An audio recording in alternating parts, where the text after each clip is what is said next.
Saudara-saudara sekalian, sekarang saya kira adalah suatu momen bersejarah. Ini adalah sidang kabinet paripurna pertama yang saya pimpin. Kabinet yang kita sepakati, kita beri nama Kabinet Merah Putih, untuk menjadi suatu simbol persatuan, simbol kebersamaan, simbol kebangsaan. Saya terus-menerus sudah beberapa tahun ini maju ke hadapan rakyat Indonesia, kepada semua pemimpin politik, pemimpin masyarakat, pemimpin agama, pemimpin pengusaha. Saya terus-menerus menekankan pentingnya persatuan. Sumber kunci keberhasilan kebangkitan suatu bangsa dalam sejarah manusia berabad-abad, kuncinya adalah bila elitnya bisa kerjasama, bila elitnya bersatu. Persatuan ini artinya adalah kita bisa sepakati mana adalah kepentingan nasional yang inti, mana adalah kepentingan nasional yang vital bagi kelangsungan hidup bangsa kita. Kita masing-masing punya kepentingan politik masing-masing. Kita masing-masing punya kepentingan kelompok masing-masing. Tapi manakala kita sudah bicara tentang bangsa dan negara, kita harus sepakati kepentingan nasional yang vital. Saya meyakini bahwa kepentingan nasional vital kita tentunya harus kita sepakati adalah kemerdekaan dan keutuhan NKRI. Keutuhan Negara Kesatuan Republik Indonesia. Dan untuk menjamin keutuhan dan kelangsungan hidup Negara Kesatuan Republik Indonesia, kita harus dengan handal, dengan cerdik, dengan pandai bisa menjaga dan mengelola kekayaan bangsa kita. Hanya apabila kita bisa menjaga dan mengelola dengan baik semua kekayaan kita, hanya dengan demikian kita bisa memberi pelayanan kepada rakyat kita. Kita bisa memberi kebutuhan hidup rakyat kita. Kita bisa membayar segala keperluan suatu negara modern, dan diantaranya tentunya adalah menjamin kedaulatan bangsa. Saya ingatkan saudara-saudara sekalian, jangan sampai kita lupa dengan Undang-Undang Dasar kita sendiri, Undang-Undang Dasar 1945. Yang jelas dalam pembukaannya tertera tujuan-tujuan nasional kita, di mana tujuan-tujuan nasional kita sangat jelas oleh pendiri-pendiri bangsa kita. Tujuan pertamanya adalah melindungi segenap bangsa Indonesia dan seluruh tumpah darah Indonesia. Ini tujuan nasional yang pertama. untuk kita survive. Karena itu kita perlu memikirkan apakah kita sudah cocok atau tidak investasi kita kepada pertahanan bangsa Indonesia. Kedua, tentunya memajukan kesejahteraan umum. Saya katakan berkali-kali bahwa negara yang merdeka, rakyatnya harus merasakan kemerdekaan. Janganlah kita bangga menjadi anggota G20 kalau rakyat kita masih banyak yang miskin, masih banyak yang lapar. Mencerdaskan kehidupan bangsa mutlak. Pendidikan bagi kita adalah prioritas yang sangat tinggi. Saya kira ini terlihat komitmen kita kepada pendidikan.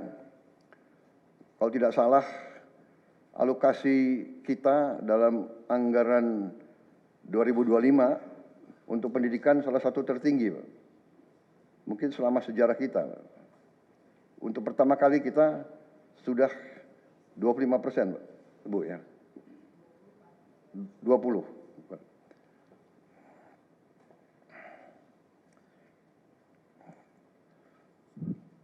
Jadi masalah pendidikan sangat utama. Ya tentunya tujuan nasional keempat kita juga hadir dalam pergolakan ataupun interaksi dunia, di mana kita harus selalu membela kemerdekaan bangsa-bangsa. Dan karena itu, mau tidak mau Indonesia harus kuat. Saudara-saudara sekalian, dalam hal ini semua, ada beberapa penekanan dari saya. Saya paham bahwa kita baru dilantik, saya saja baru 3 hari, saudara-saudara baru 2 hari dilantik. Dan saudara-saudara, saya persilahkan secepat mungkin, terutama bagi menteri-menteri yang baru, silahkan konsolidasi sendiri, mengatur sendiri secepat mungkin administrasi saudara dan tim saudara di kementerian dan badan masing-masing. Penyusunan tim sangat penting. Tim yang baik, tim yang bisa kerjasama akan memudahkan kita mencapai target-target yang kita tentukan. Saudara-saudara, saya sangat mengutamakan kerjasama sebagai tim. Untuk itu, dalam waktu dekat, saya akan mengajak saudara-saudara ke Magelang, di mana kita akan melaksanakan beberapa hari menambah pembekalan. Kemudian kita akan adakan koordinasi di tempat di Magelang, Jawa Tengah, di kawasan Akademi Militer. Hal itu saya nilai bahwa akan membawa banyak manfaat, karena sesungguhnya lahirnya Republik kita memang proklamasi di Jakarta, tetapi ujian proklamasi berada di daerah-daerah di mana pejuang-pejuang kita melaksanakan perebutan kemerdekaan secara fisik. Dan daerah Magelang merupakan suatu sentra perlawanan kita terhadap penjajah. Mulai ratusan tahun dikenal sebagai daerah perjuangannya Pangeran Diponegoro. Di antara 5 gunung, itu saya kira cukup membawa suatu aura tradisi keberanian, tradisi heroisme, tradisi cinta tanah air. Saudara-saudara sekalian, jumlah anggota kabinet kita sebanyak 48 menteri. Juga ada badan-badan yang sangat strategis. Ini memang lebih banyak dari pemerintah sebelumnya. Jumlah ini saya sadari memang bisa dianggap tergolong besar. Tapi memang bangsa kita bangsa yang besar. Kita tidak dapat pungkiri bahwa kita negara keempat terbesar di dunia dari jumlah penduduk. Dari luas wilayah, kita luasnya sama dengan Eropa Barat. Di mana Eropa itu terdiri dari 27 negara. Kita satu negara. Mengelola Eropa itu membutuhkan 27 menteri keuangan, 27 menteri pertahanan, 27 menteri dalam negeri. Saudara-saudara, kita seluas Eropa. Saudara-saudara sekalian, kita juga memilih sistem politik demokratis. Kalau kita negara otoriter, mungkin kita cukup menjalankan semua dengan jumlah penduduk yang sedikit. Jadi saudara-saudara, ini tidak masalah. Yang penting kita bekerja dengan efisien.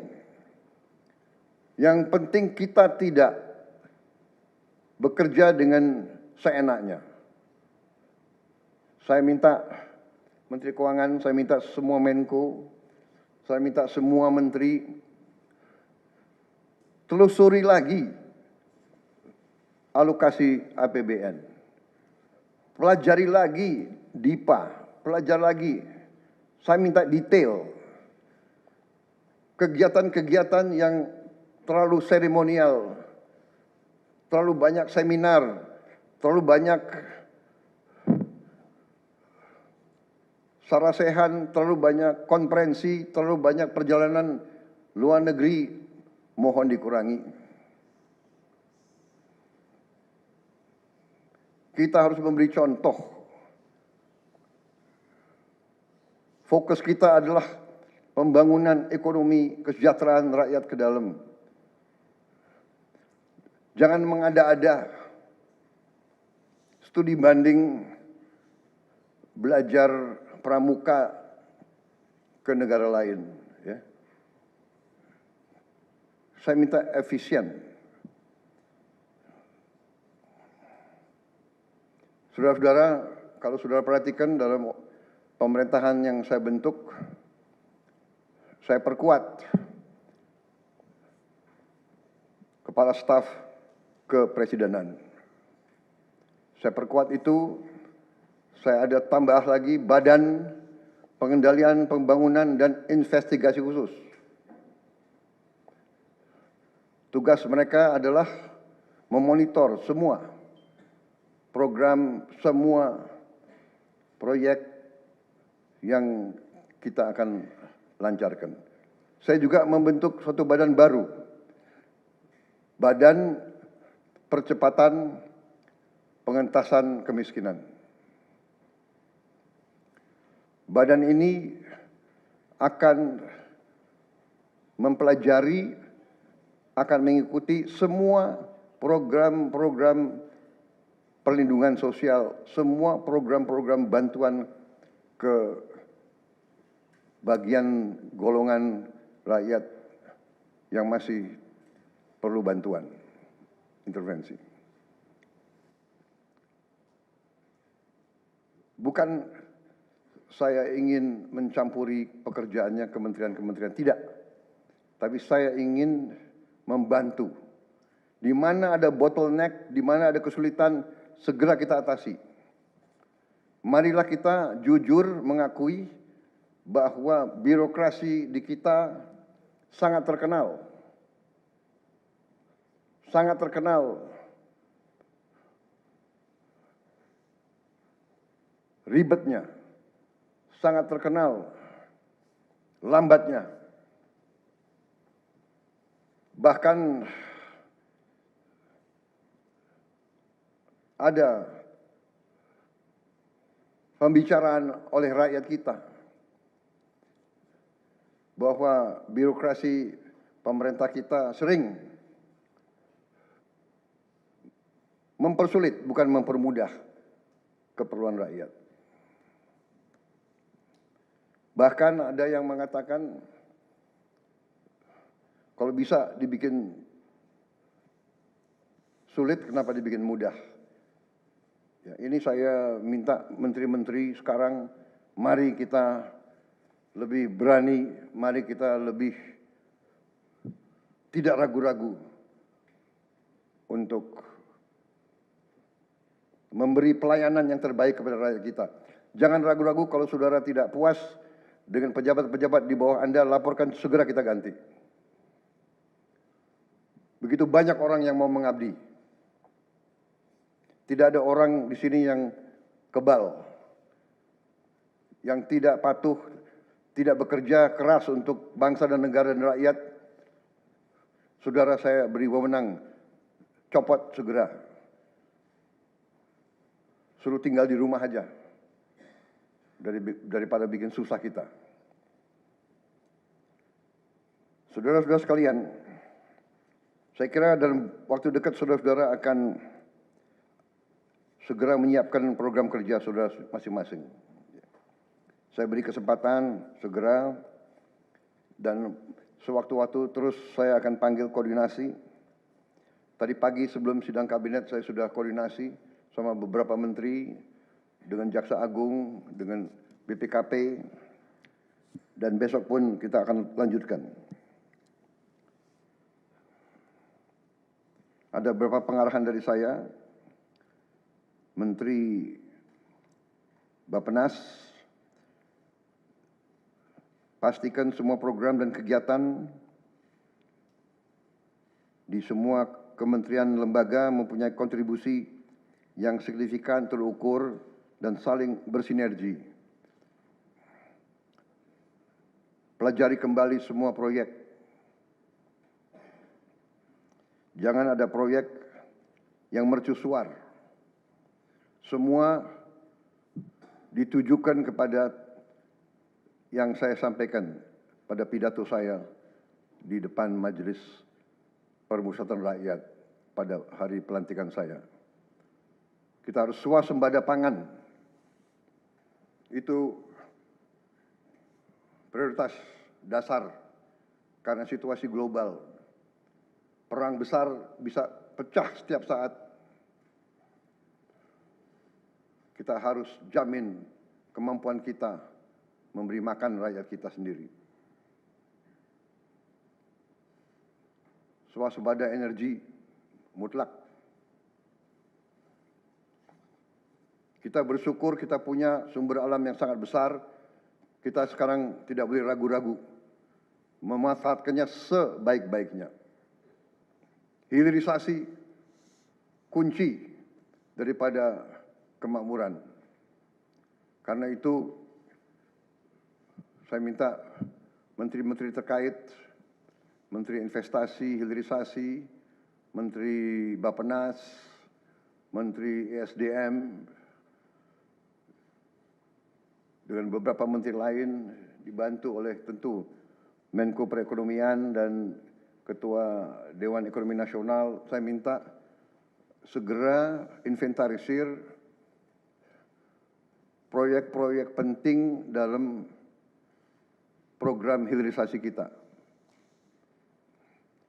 26 komoditas, proyek-proyek yang vital dalam 26 komoditas tersebut yang harus dihilirisasi segera dirumuskan, bikin daftar, dan kita segera untuk mencari dana sehingga kita bisa mulai hilirisasi dalam waktu yang sesingkat-singkatnya. Kemudian program makan bergizi, Kepala Badan Gizi Nasional dan semua KL untuk siapkan segera kita mulai dengan bergerak cepat, tepat sasaran, terukur, tapi jangan takut dengan kesulitan. Saya masih mendengar beberapa tokoh meragukan kemampuan kita untuk laksanakan itu. Saya tidak katakan bahwa ini bisa selesai dalam 1 minggu, 2 minggu, atau 3 bulan. Tidak ada di antara kita yang punya tongkat Nabi Sulaiman. Tapi kita bisa berhitung, kita bisa mengelola, kita bisa alokasi dana, kita bisa kerahkan sumber daya. Dan kita akan mencapai target yang kita tentukan. Saya hakul yakin, saya pertaruhkan kepemimpinan saya. Bagi saya, makan bergizi untuk anak-anak dan ibu hamil ini adalah strategik. Yang tidak mendukung hal ini, silakan keluar dari pemerintah yang saya pimpin. Kita satu tim, harus yakin semuanya. Ini bagian daripada rencana kebangkitan bangsa Indonesia. Dan sesudah itu, tentunya yang saya katakan pendidikan sangat mutlak. Saya sudah panggil Menteri Pendidikan Tinggi, Sains dan Teknologi dan Menteri Pendidikan Dasar Menengah. Kita sudah mempunyai gambaran besar bagaimana kita segera akan menyentuh semua anak-anak kita. Kita akan gunakan teknologi untuk mempercepat membawa pendidikan kepada anak-anak kita. Dan ini sesudah itu tentunya kesehatan juga penting. Demokratisasi yang paling cepat, yang paling dirasakan oleh rakyat adalah pendidikan dan kesehatan.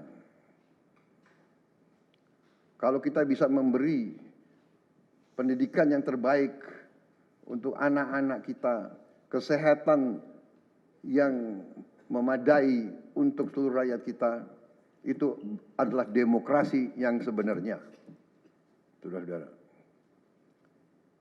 Menteri Kesehatan, teruskan reformasi kesehatan, atasi kekurangan dokter dan tenaga kesehatan. Kita punya program khusus, nanti kita bahas tersendiri. Ini semua harus ditopang oleh pertahanan yang kuat,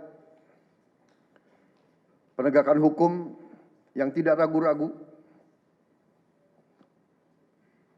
Saya minta Jaksa Agung,